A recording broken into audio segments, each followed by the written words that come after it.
It'll be Hangman, it'll be Osprey. The winner gets a shot at the world title. So, who wins the Owen, Hangman or Osprey? Okay, I think it's going to be Osprey, but I want it to be Hangman. I feel like over the last few, Osprey's Osprey, and he's fantastic, and I don't want to take anything away from him, but I feel like the work that Hangman has really been putting in all of 2025, even dating back a little bit into 24 and the feud that he had with Swerve, he's putting in such good work. And maybe part of this is because Osprey just makes it so easy, and he's just there. Like, I feel like I can connect more with the Hangman character than Osprey right now. I think ultimately it's Osprey, and I'm cool with that.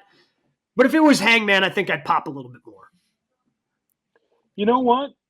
Just make your case for Hangman. I know that you believe it could be Osprey, but it's just what you just laid out. Hangman Page should win it.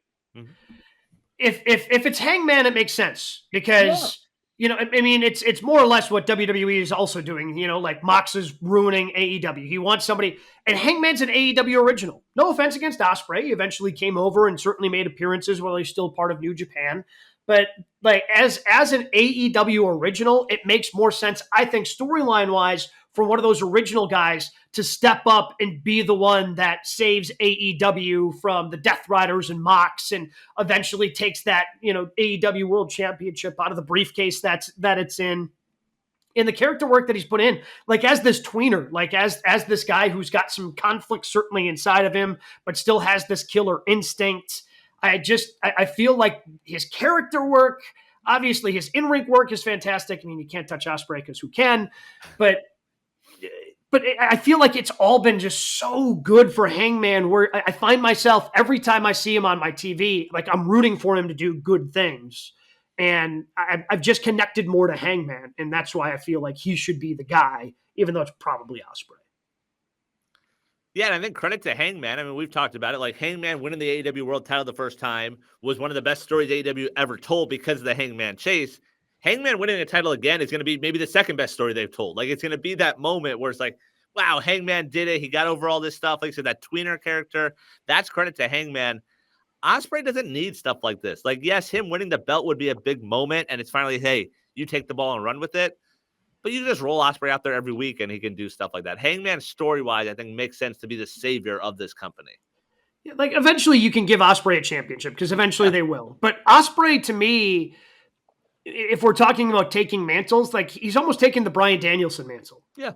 Like, Danielson never needed a championship in AEW because he was pretty established. Same thing with Osprey. Like, I mean, he's won a bunch of championships, certainly over in New Japan.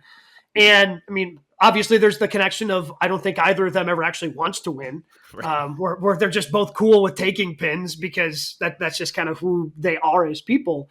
But I think he kind of takes that, where every time you rolled up Bryan Danielson, and I know we talked about it because he had so many opportunities at the AEW championship that he eventually lost until he won it right at the end and had that little bit of a run before Mox took it away from him. But like, you can heat up Osprey as quickly as you want. Right. And it's just so tough, I think, for the rest of the roster when you take somebody that you can naturally tell stories with and know that you can rely upon, and now you tie him up with the world championship. That kind of puts stress on a lot of the other things that you might want to do. Now, eventually you'll have to do that, and hopefully other people can kind of step up in that absence of somebody like Osprey. But Osprey doesn't need it, where it feels like, Hangman needs it just a little bit more. You know, I was thinking while you were talking, Gabe, about the All In Texas, and it's in Dallas. And I was thinking about looking at WrestleTix about a week ago and seeing that, at Globe Life Field, what have they sold, Brian? If there's an update, 19,000 tickets. Like, come on, man. Like, for a guy like Hangman Page or even Samoa Joe, who's back in the title picture again, he's going to have his matchup in the Chicagoland area on May 14th, and Swerve Strickland, all these guys, right? Man, it would just be so much better if they were just saying, okay, this didn't work. We're going to be at American Airlines Arena where the Dallas Mavericks play, and just 20,000 people, 18, whatever it is, and just have this big moment of Moxley losing the championship against somebody. I just feel like when they do this in Texas, I'm sure that's when they'll lose the title. I mean, it'll be a moment, but how big a moment would it be unless it was 20,000 people in the arena just screaming thank God Moxley's no longer the champion. I just feel like whatever they're leading toward, it'll feel less than based on the venue. So as of yesterday, 4,600 available. The current setup 18,000. So they got 14,000 already distributed. That's miserable. And that's going to be tough. Like the setup there is funky too. I was down in Texas and in the Dallas area a couple of years ago and happened to go to a Rangers game there. It's a weird setup because you walk in and then the field is below you. Like you're walking in like in the outfield, and again, the field kind of sinks down. So I don't know how you're going to position that with that few of people. Like that's just going to be, it's a funky way to do it because you've got these big out in right field. Like there is that bleachers or whatever they want to call them out there in right. They just climb high, and it's going to look awkward with that few of people in that stadium. Just imagine though, like the guys we're talking about finally beating Moxley but in an arena, Brian, where you get that big pop, and then with this, like it's their first stadium show, and I get in the that, States, but they couldn't. They couldn't see the forest for the trees, though, because they thought they would still stay hot, and this thing will be 40,000 people, and it's not going to get there because of Moxley being the champion. Haven't seen the title since October, the actual title. When Moxley comes out there for the neophyte fan, they have to be like, well, who's the champion in this place? Right. Because Moxley's got a white T-shirt on and jeans, and you don't even know he's a champion unless the announcer says it in passing.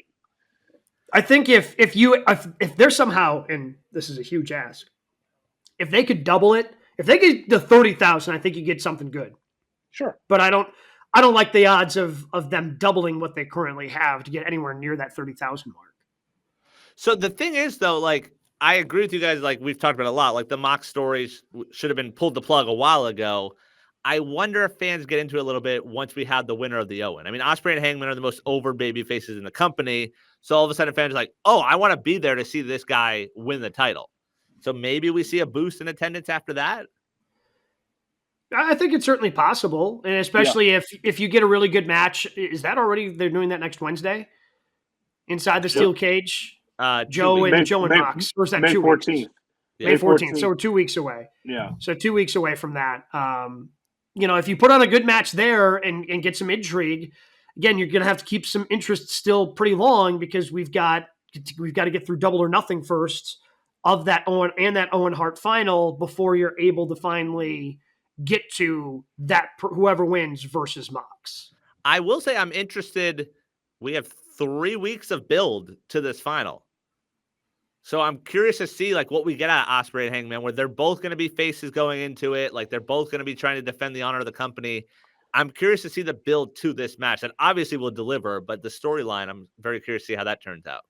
Probably some Nick Camarado matches against Hangman. Good. Probably get that since he made his return last week. And it's like very necessary. And I'm watching him and watching Rhett Titus. I'm like, I pay good money to see you and Kenny King. Why are you a preliminary? Why? You pay your $9.99 a month to watch those guys. I did. It's Rhett Titus. I'm like, oh my God, look how the money's spent. Nick Camarado's never gotten over. No. Never. It's just like, oh my God. So yeah, I you know what, Gabe? I think that the point is made that Ospreay has gotten so many wins and so many big matches. Hangman Page deserves this. I agree with you.